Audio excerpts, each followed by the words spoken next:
Why do I talk about archaeology and architecture? We need to think about change in a number of ways. Change is possible because of a feature in our brains that we call neuroplasticity. It allows us to learn and change and adapt, and neuroplasticity is actually pretty magical when you think about it. But it's something that's been happening your whole life. Your brain has worked pretty hard to put in place all of the neural pathways that you think of as skills or habits or even ways of reacting to certain things.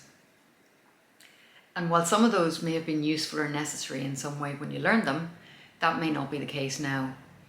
When people arrive at a stage where they want to do something a different way, change something about their lives, create a new habit, learn a new skill, it seems logical to go straight to the architecture, using that neuroplasticity to support building new habits, new ways of doing things.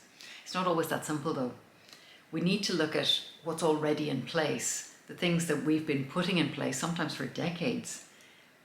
That means we've been repeating these actions, strengthening these networks in our brain for that long. So if we're expecting to be able to reverse or erase them quickly, sometimes that can lead to frustration or disappointment. I mean, even something simple like brushing your teeth, for example, that's got a whole host of brain connections behind it. They're well-worn neural pathways. How easy would it be to change hands to brush your teeth? It's a good one to try actually as an example of how your neuroplasticity works. And this is where the archaeology comes in for me. Archaeology is how we discover structures that were put in place at some point in the past and are still there in some way. We look at what's connected to existing behaviours and determine whether that's going to help support change or get in the way.